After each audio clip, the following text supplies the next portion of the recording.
ஐயா இப்போ கணக்கு முடியாது. எனக்கு 44வது வயசில் ஐயாவை சந்தித்தேன். அப்போ ஒரு 3 நாள் அவரோட பிரயாணம் பண்ணி அதை சொல்லும்போது நானே அதை புரிஞ்சுக்கிட்டு சரி இதுதான் வழி அப்படின்னு புரிஞ்சுக்கிட்டு அந்த மெத்தடில் போயிட்டுருக்கேன்.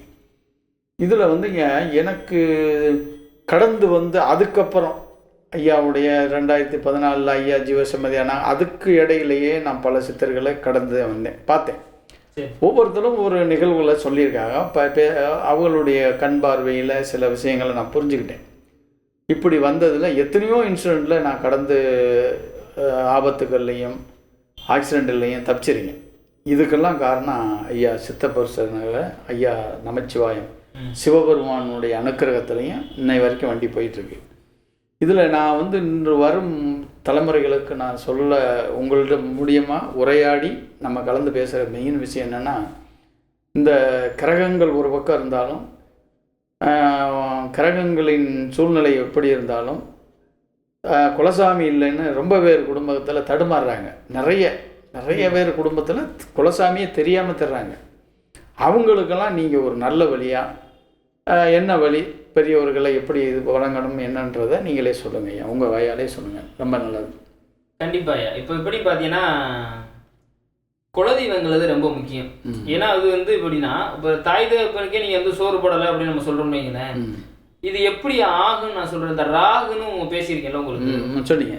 அப்போ என்ன ஆகுது அப்படின்னா, நமக்கு வந்து நம்மளே ஒன்று பண்ணலை அப்படின்னா பார்த்தீங்கன்னா, நம்ம தாய் தகப்பன் பண்ணலைங்கிற பட்சத்தில் அந்த ராகு என்ன பண்ணும் அப்படின்னா, அந்த பேரனை போய் தாக்கும். சூப்பர். நீங்க மயன் பிரச்சனை கிடையாது, புரியுதா? ஒருத்தர் பாருங்க நல்லா தான் இருப்பாங்க, ஒரு குடும்பத்துல கல்யாணம் ஆகும், கல்யாணம் ஆனதுக்கு அப்புறம் பாத்தீங்கன்னா குடும்பம் வந்து பிரிஞ்சு போயிட்டு தாய் தகப்பனை விட்டுட்டு பிரிஞ்சுக்கிட்டு, அதாவது வேலைப்படுவா போறதுங்கிறது வேற, உண்மையிலே இருந்து ஜோறு போடாம இருக்குங்கிறது. இது என்ன அப்படின்னா, இது டோட்டலாவே இது மாதிரி நடக்க போகுதுன்னு தெரிஞ்சாவே இது வந்து இயற்கைக்கு தெரியும், பிரபஞ்சத்துக்கு தெரியுதா? அப்ப என்ன ஆகும் அப்படின்னா, அப்ப அந்த உங்களோட பேரன் அங்க பாதிக்கப்படுறாங்க. கரெக்ட். இப்ப உங்களுக்கு 8ஆம் இடத்துல ராகு, அப்ப இங்க பாதிக்கப்பட்டிருக்கு. உங்களுக்கு 8ஆம் இடத்துல ராகு, அப்ப எங்க பாதிக்கப்பட்டிருக்குன்னு இப்ப தெரிஞ்சுக்கணும். அப்ப அதுதான் யதார்த்தம். அதுவுமே பாத்தீங்கன்னா யாராவது ஒருத்தரோட சேர்ந்து இருந்துச்சுன்னா அதை பத்தி பிரச்சனை இல்லை, அது தனிச்ச ராகு. அப்ப அங்கதான் நம்ம வந்து பிரச்சனை, புரியுதா? அதுதான். அப்ப நம்ம என்ன பண்ணிருக்கோங்கிறத நம்ம யோசிச்சு பார்த்துருக்கோம். கரெக்ட். அப்ப நம்ம ஒரு விஷயத்தை அனுபவிக்கிறோம் அப்படின்னா நம்ம என்ன பண்ணிருக்கோம் அப்படிங்கிறது தான். இல்ல இப்ப நான் உணர்றேன், அதுதான் நான் தப்பு செஞ்சதேன், அந்த தவறுக்கு தண்டனை. அதுதான் அந்த ராகு. அந்த ராகு எங்க இருக்கிறத பார்த்து நம்ம என்ன பண்ண போறோம், இது பண்ண போறோம் நடந்துக்கிட்டோம் அப்படின்னா கண்டிப்பா வந்து அதோட இயற்கை இருக்கு. ஏன்னா உண்மையை சொல்லி ஆகணும். நீங்க இந்த வயசுல சொல்லும் போது நான் இந்த வயசுல சொல்லி ஆகணும். உண்மையாதானே? நான் செஞ்ச தவறுக்கு தண்டனை அனுபவிக்கிறேன். அது உண்மையாதானே? அதுதான் ராகு எங்க உட்கார்ந்துருக்காரு. நான் சொல்லிட்டேன், எதையுமே பெருசா நினைக்க ஐயா உணர்த்திருக்காரு. அதுதாங்க அந்த அமைப்பு தான். அப்ப இந்த ராகு பகவான் நீங்க எப்படி எப்படின்னா அப்படியே டோட்டலா வந்து அந்த இதைத்தான் இதை எப்படின்னா அந்த கர்மா இதோட அறுக்கிறது. அப்ப அறுக்கணும் அப்படின்னா இது என்ன பண்ணுவார் அப்படின்னா, உங்க பிள்ளையோ இல்ல எங்கோட பிள்ளையோ அப்படின்னா அந்த யதார்த்தத்துக்கு அந்த சோறு போட்டுட்டோம், நம்மளை பார்த்துட்டாங்க அப்படின்னா அது முடிஞ்சிருச்சு. இப்ப இன்னாருக்கு தண்ணி முடிஞ்சிருச்சு அப்படின்னா அடுத்த பேரம்பேத்திக்கு நமக்கு போகாது. சப்போஸ் இல்ல அப்படின்னா கண்டிப்பா பாத்தீங்கன்னா அடுத்த இடத்துக்கு அதை கொண்டு போய் சேர்க்கும். அப்ப சேர்க்கிற வேலையை செய்யும். இது சேர்க்க போகுதுங்கிறது பாத்தீங்கன்னா ஆட்டோமேட்டிக்காவே வந்து இறைவன் வந்து உணர்த்தி அந்த குழந்தைய அப்படிதான் பிறந்து புறப்படுத்திருக்கும். அது சந்தை தொட்டு வரும். இதை முன்னாடியே இறைவன் வந்து உணர்த்திட்டான் அப்படின்னா அதை அறுக்கிற வேலையா இருந்துச்சுன்னா அதுக்கு தகுந்த மாதிரிக்கு அவங்க செய்ய ஆரம்பிக்கணும். இல்லையா சில பேர் தாய் தகப்பனுக்கு சோறே போடாம இறந்து போயிட்டாங்களா, அப்படி நடந்திருக்கும். அப்ப என்ன பண்ணணும் அப்படின்னா, அவங்க மாதிரி ஆளு இருந்தாங்க அப்படின்னா இது மாதிரி ஒரு அமைப்பு இருக்கிறது. ராகு மறைஞ்சிருக்கு அப்படின்னா யதார்த்தத்துக்கு வயசான அதாவது தம்பதியெல்லாம் இருக்காங்க பார்த்தீங்களா, அவங்க மாரியாளுக்கு முதியோர் இல்லத்துல இருப்பாங்கல்ல, அவங்க மாரியாளுக்கு ஏதாவது சாப்பாடு வாங்கி கொடுக்கறது ரொம்ப நல்லது. நான் பண்ண தப்புக்கு நான் வந்து பிராயச்சித்தம் தேடுறேன், இதோட என்னோட கர்மா இது பண்ணிட்டு இனிமே எங்க பிள்ளைகளும் நல்லா இருக்கணும் அப்படிங்கிற மாதிரி அவங்க இறந்துட்டாங்க அப்படின்னா பண்ணாங்க அப்படின்னா ரொம்ப நல்லது. அதே மாதிரிக்கே அவங்க இறந்த திதியில அவங்க தாய் தப்பன் இறந்த திதியில சாப்பாடு போடாம பண்ணாம என்னன்னா வந்து இறந்ததுக்கு அப்புறம் சாப்பாடு அன்னைக்கு போட மாட்டாங்க, இறந்ததுக்கு அப்புறம் எல்லாம் வந்துருவாங்க, வந்துதான் பண்ணிருப்பாங்க. அப்ப அந்த திதியை கரெக்டா பலம் பிடிச்சு அமாவாசைக்கு திதி என்னைக்கும் கொண்டு போய் முதியோருக்கு சாப்பாடு கொடுக்குறது தெரியும். அமாவாசை மாசத்துல வர்ற அமாவாசைக்கு எல்லாம் இது மாதிரி அவங்களுக்கு முதியோர்களுக்கு கொண்டு போய் அது தம்பதியில இருக்கிறவங்களுக்கு கொண்டு போய் உணவு கொடுத்தாங்க அப்படின்னா அந்த தோசை நிவர்த்தி ஆகி ஆட்டோமேட்டிக்கா அடுத்த சந்ததிகளை கொண்டு போகாம இதை அறுக்கிற வேலையை செய்யும். மெயினாவே பாத்தீங்கன்னா கர்மாவை பாத்தீங்கன்னா இந்த கலியுகத்துல அப்பவே அறுத்துட்டோம் அப்படின்னா ஒன்றும் பிரச்சனை இல்லை. சப்போஸ் நீங்க அறுக்கல அப்படின்னா மிக பெருசா வரும். இது வந்து பெரிய ராகு தான் பிரம்மாண்டம்.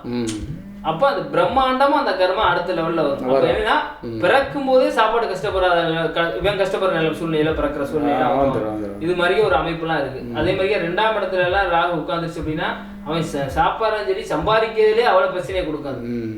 அது சனியோட வீட்டிலலாம் உட்காந்துருக்கு அப்படின்னா 2ஆம் இடத்துல இப்போ ஒன்று மகர லக்கணமா இருந்து 2ஆம் இடத்துல ராகு உட்காந்துட்டாரு அப்படின்னா இந்த வேலையெல்லாம் என்ன செய்யும், அதிகமாக செய்யும்.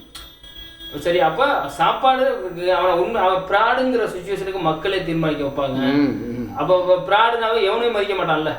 நிச்சயமா நிச்சயமா. அப்ப அந்த சூழ்நிலையெல்லாம் கொடுக்கும். அப்ப இந்த இதெல்லாம் அந்த கர்மாவோட தொடர்பு தான். அந்த கர்மாவை எனக்கு தெரிஞ்சு எல்லாமே பார்த்தீங்கன்னா இதோட இந்த கலியுகத்தோட முடிச்சுக்கிட்டாங்க, இந்த பிறவியோட முடிச்சுக்கிட்டாங்க அப்படின்னா நல்லது. அது என்ன கர்மா எது நடக்க போகுது அப்படிங்கிறத தெரிஞ்சுக்கிட்டு இந்த ஜாதகத்துல இருக்கும். இன்னைக்கு லைஃப் நல்லா இருக்குன்னு நினைச்சு யார் யாரெல்லாம் வாழ்க்கையில சரியா போய் நினைக்கிறாங்களோ 100% பின்னாடி ஒண்ணு இருக்கு. அதை தெரிஞ்சுக்கிட்டு முன்னாடியே அதை தவிர்த்துக்கிட்டாங்க. அந்த கர்மா என்ன நம்ம ஃபர்ஸ்ட் வந்து கர்மா விரல் நீட்டி குற்றம் சொல்லும் போதே 3 விரல் நம்மள தானே பாக்குது. ஆமாங்க, அது மாதிரி தான். அதுதான் ஒருத்தன் வந்து பாத்தீங்கன்னா ஒருத்தன் சண்டை போடுறான், ஒருத்தன் திட்டிட்டு இருக்கான், அசிங்கமா திட்டுறான், ஏதோ ஒரு விஷயத்துக்கு பொருளாதார ரீதியாக ஒரு திட்டுறான். அது என்ன 4 பேர் வந்து இப்ப அந்த திட்டவனோட வாழ்க்கையே பயங்கரமா இருக்க போகுது. நிச்சயமா அந்த திட்டவனை வேடிக்கை பார்க்க பாருங்க ஒரு 3 பேர். ஆமா, சிரிப்பான்ல, நக்கல் பண்ணி இப்ப அவனோட வாழ்க்கை எப்படி இருக்கும் தெரியுமா?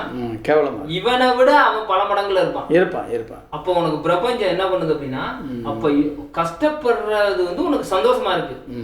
அப்ப நீ இந்த இனிமே அடுத்த எல்லாமே கஷ்டத்தை மட்டுமே நீ படு. நிச்சயமா, அவ்வளவுதான். இதான் யதார்த்தம். இப்படிதான் இந்த பிரபஞ்சம் கொண்டு போய் அது கலியுகத்துல இருக்கும். இது 100% சடனா நடக்கும். நான் ஜோதிட ஆராய்ச்சி 10 வருஷமா இருக்கேன். 10 வருஷத்துல வாக்கு சொல்றது இப்பதான் பேசுறேன்.